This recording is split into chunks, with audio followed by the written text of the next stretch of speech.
係嗰網友嗱，今日我着定黑衫啊，講呢個47人案，因為一早知道今朝會判決呢個人47人顛覆案，法官話情節輕重，睇犯罪嘅行為啊，唔可以靠內地嘅判例。如果靠內地嘅判例呢，就係全部都10幾20年。呢個國安法因為涉嫌串謀控罪。呢個國安法咧就冇講串謀控罪，佢哋係串謀控罪。第22條唔完全適用，但可以參考。立法嘅原意咧係同本港法律銜接互補，所以本港判刑法例咧都可以適用。應該確保國安法訂定罪行條文同普通法判刑原則可以發揮。即係呢一個係咁講，即係嗰個判刑咧個基礎咧就係用國安法嗰個條文，但係嗰個譬如話認罪啊，譬如話呢啲咁樣嘅考慮咧，就照呢個香港普通法嘅案例。呢3個法官判嘅嚇，陳慶偉、陳仲衡、高雲騰啊，呢個就係好啦。嗰個判刑係點呢？我哋首先睇下個判刑嘅標準。任何人組織、策劃、實施或參與施行以暴力、威脅使用暴力或者其他非法手段，佢而家話佢呢個係其他非法手段。但係乜嘢叫非法手段呢？就係譬如我用呢一個係霸佔咗你嘅寫字樓，等你癱瘓咁樣，咁可以叫做非法手段。但係咧，透過選舉冇可能係非法手段，或者聯合國人權專員咧係駁到斗零都唔值嘅，駁到斗零都唔值嘅。就因為咧，任何國家如果你組織一個初選，就係組織一個揀選候選人嘅途徑，個目的係要令到因為有大多數，於是就可以否決個預算案。咁於是咧就要解散議會重選，必要時咧特首咧就要下台。咁因此佢要作出政治上嘅妥協，呢啲全世界都叫做合法手段。因為呢個整個 process 咧係基本法規定咗嘅，我做基本法規定咗嘅嘢咧唔可以係非法手段。如果係咁咧，如果呢個叫非法手段咧，個基本法應該寫咧，立法會係唔可以一定要通過呢一個預算案，唔通過預算案就拉。咁我叫人唔通過預算案咧，就係非法手段啦，明唔明啊？至於我點解唔通過個預算案？因為呢樣考慮或者嗰樣考慮，或者呢一個係政治考慮，係呢一個憲法保障嘅自由，清楚啦嘛？呢個好啦，佢分為3種嘅。首要分子罪行重大嘅10年以上，積極參與嗱呢個3年以上10年以下，對其他參與者3年以下。而家4個人，呢3個叫首要分子。吳正亨係叫做罪行重大啊，呢個。其餘被告全部係積極參加，即係話呢4個人呢就可以判10年以上，後邊嗰啲呢全部係3年到10年。我哋睇佢點樣量刑呢個。好啦，我哋又要睇下扣留咗幾耐。2021年1月6號，政府展開大抓捕，55個被捕人獲釋之後呢，要求2月28號提前報到，到47日落案起訴，漫長審訊自此展開。咁到而家嚟講呢，就3年09個月啊，3年09個月，1400幾日，1400。佢哋大概係坐咗3年08個月啦，啊，真係好似日本仔時代3年08個月。我哋扣翻條數。好啦，我哋睇下10年以上嗱，佢呢個就用呢個普通法嘅量刑原則。佢就個起判係15年，因為你第一次犯啦，呢個10年以上啦，咁其實咧就超過20年咧就係終身監禁嚟嘅，所以15年咧就好重。大陸咧至多判到18年，18年以上變咗無期徒刑，等於係無期徒刑。15年佢認罪，所以就10年。嗱，呢個好巧妙啊！呢個10年係呢個好巧妙。點解咧？要佢坐足10年，坐足10年。咁戴耀廷已經係坐咗3年零8個月，坐咗6年幾出嚟。戴耀廷2031年出嚟，2030至31，佢就唔會俾佢扣減嗰個假期㗎。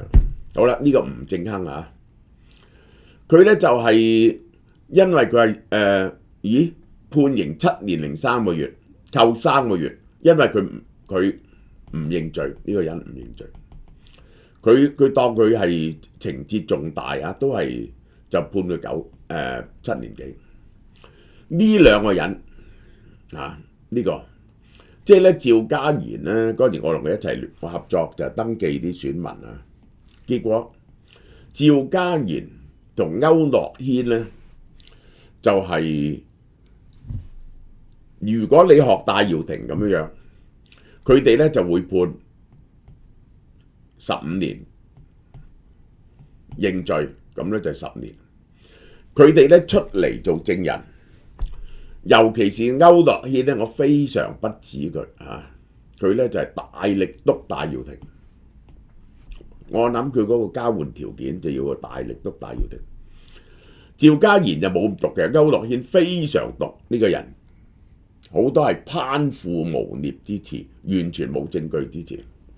結果坐少咗3年，佢嘅結果就係6年零9個月，坐咗3年啫，坐咗3年啫。2047年出嚟，2047年出嚟50零歲，戴耀廷出嚟70歲，呢個就係啊。好啦，呢一個鍾耀廷呢個，佢呢個冇咁重，冇佢哋呢3個主要組織者。呢個咧冇咁重，判11年，減刑5年，減刑5年啊！咁就係坐咗3年幾，咗3年啦，即係2027年出嚟，2027年出嚟。嗱，戴耀廷判囚10年，35家計劃大怒。戴耀廷因為呢一個佔中事件已經坐咗幾年，即係我同戴耀廷見過幾次啦，長談過幾次，呢個係有一次佢嚟我哋北角寫字樓嗰度，我同佢一齊面對面傾過，又食過飯。咁就係我係非常尊重戴耀廷嘅，我非常尊重戴耀廷。佢係一個虔誠嘅基督教徒啊，佢係有殉道嘅精神，咁就係去到呢度係付出咗，佢嗰陣時寫嘅嘢都話呢啲有咩唔會有咩罪行嘅喎，即係嗰陣時我哋覺得和平抗爭、和平公民不抗命行動，你至多咪告我非法集會啊，咁你就至多咪嗰陣時多數係罰錢嘅喎，至多坐幾個禮拜，完全想唔到咁嚴重，就係佔中已經坐完。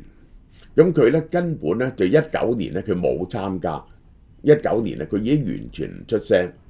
19年反送中嗰陣時，咁然後咧佢就嗰次嘅地區選舉大勝，佢提出嘅行動係佢令到嗰啲人整頓咗嗰啲候選人，結果嗰年區議會選舉大勝，咁啊提出呢個35加嘅計劃。其實真正嘅目的就逼政府喺兩個陣線上讓步。嗰陣時咧，送中已經冇咗。第一就係促進民主化，第二希望特赦一啲因為暴動而坐監嘅人。咁呢啲咧，佢覺得佢係一個法律學者，佢認為完全係根據法律嚟到做嘅，係合法嘅途徑。點不知未判10年。戴耀廷係我最尊重嘅人之一，佢完全冇利益，完全冇個人野心啊！完全係一個殉道者。好啦，呢個佢唔認罪，即係去到咁嘅 case 咧，去到呢啲咁 case 喺香港咁司法程序咧，你認罪，我係唔會怪你嘅。唉，審唔審都唔重要。你喺咁嘅程序下邊，你唔認罪，又要請律師使好多錢，都無謂，一樣係罪名成立。大家都睇到，大家都唔同意呢個司法制度，認為個司法制度不高，咁打嚟無謂，精神煎熬，你要處理審訊，你係好辛苦嘅呢個啊，三頭三不投運動，被指係組織者，唔認罪，結果呢個係第2重啦，咗7年零3個月，7年零3個月，我唔識呢個人係趙家賢，我講過我識啦，結果佢就又係15年，就因為出嚟做證人減3年，呢個係，但係佢講嘅口供咧就係冇，我亦好似有啲對人不利，但係就冇咁不利。我最反感區諾軒啊，呢啲平時呢啲，佢其實係冇去參選喎，結果6年零9個月，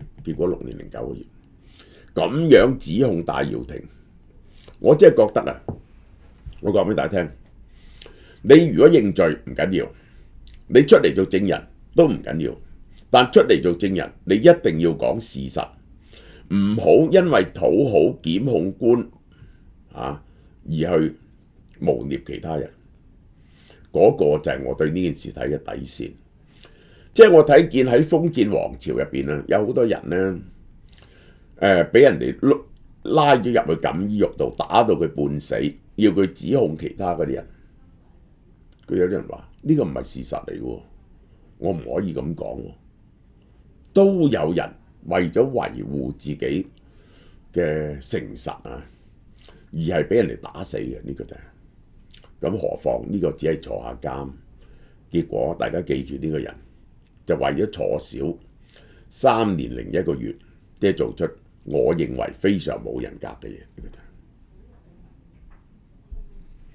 好啦，黃之鋒4年零3個月，呢一個我知道以前呢個最憎嘅人呢，北京最憎嘅人呢，佢認為2014年戴耀廷係最憎嘅。黎智英係最憎嘅，佢認為黎智英咧係美國派嚟搞亂香港嘅，呢個係啊。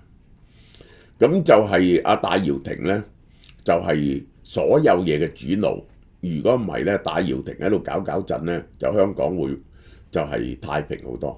黃之鋒又好憎，但係近年好似冇咁憎黃之鋒，就非常憎鄒幸彤。呢個就係佢已經坐咗幾次。爭取外國支持但係本案唔涉及勾結外國勢力即係積極參加者啫好期4年零3個月，仲有1年到出嚟，仲有1年到出嚟，2025年出嚟，黃之鋒仲係好後生，冇第二個控罪啦，好似，但係佢好似梁英琦咁出咗嚟咧。都唔知準唔準你離開香港，係一定受嚴密監視嘅，驚你去到外國又去勾結外國勢力嘅。黃之鋒係咁就好慘啊！即係好似梁天琦咁啊，梁天琦出咗嚟已經係咁多年，你亦都揾唔到嘢做，佢國安不停上門騷擾你，你啲親戚朋友亦都怕咗你。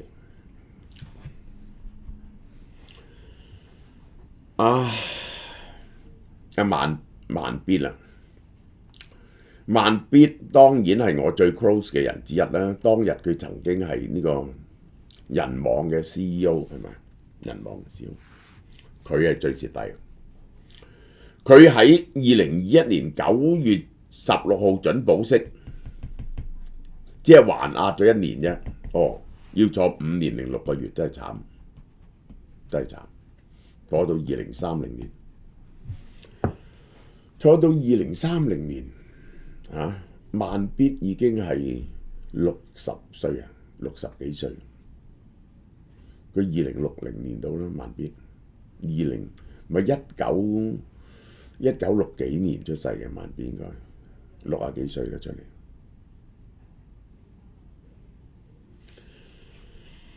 佢係一個好規矩嘅人嚟嘅，對呢件案參加有限，又做立法會議員好勤奮啊，同性小眾爭取利益，但係6年6個月，因為佢唔認罪，咁呢個係好漢，唔認罪咁咪好漢咯。呢個快必認罪，快必2022年4月20號裁定煽動罪成立，坐咗3年幾。佢坐咗3年幾呢，佢變咗呢，呢次還押即係1年到，佢要坐咗3年幾喎，佢又坐到2030年。快必一向我同快必都係唔啱嘅，但係佢而家呢次咁樣，我當然係要為佢申冤，呢個係徹頭徹尾嘅冤獄。呢個就係阿梁國雄，我嘅老友嚇。6年零9個月，還押咗3年幾，仲有3年，2027年、28年出嚟，2028年出嚟，有3年幾出嚟，跟住70歲。佢都講話，我次次都否決預算案喎，我未來否決預算案有咩咁奇啫？我覺得佢都唔為人民做嘢。聽講話慢必，我就阿梁國雄，我寫個信俾佢嘅呢個嚇。佢又入獄前仲係剛剛結咗婚啦，真係呢個諗起啲故人都係不勝唏噓。呢個就好啦。我哋要講一樣嘢，6個人超越60歲嘅。咁老嘅係完全冇睇出嘅呢個判案。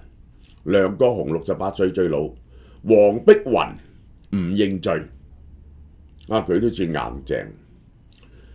戴耀廷10年，呢個毛孟靜呢啲咁嘅斯文人4年零2個月就快放出嚟啦。郭家麒做醫生好快放翻出嚟，胡志偉好快放翻出嚟。呢個係黃碧雲無端端。黃碧雲因為唔認罪坐多2年幾，呢個就係好啦。呢個周家成被判7年零9個月，又因為唔認罪，好慘。呢個係好慘，要坐多4年幾，2028、29。佢女朋友係意料之內，但係都 OK 嘅。1個禮拜後，外界就會忘記咗。希望呢班人被忘記，大家唔好再記住。發起墨落無悔嘅呢啲就係呢個人，所以咁重，因為唔認罪所以咁重，由10年落嚟。梁晃雄、張我心呢2個認罪，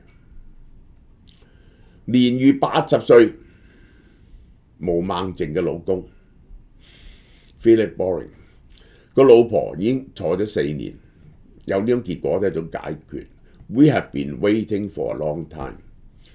翻嚟見翻佢啲仔女啦，佢仔女都好大個，相信妻子不久就出獄。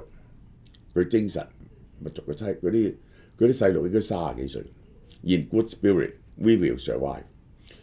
毛孟靜呢，我諗佢呢就會離開香港，佢就會準佢離開香港，因為佢出去離開香港呢都唔會搞事。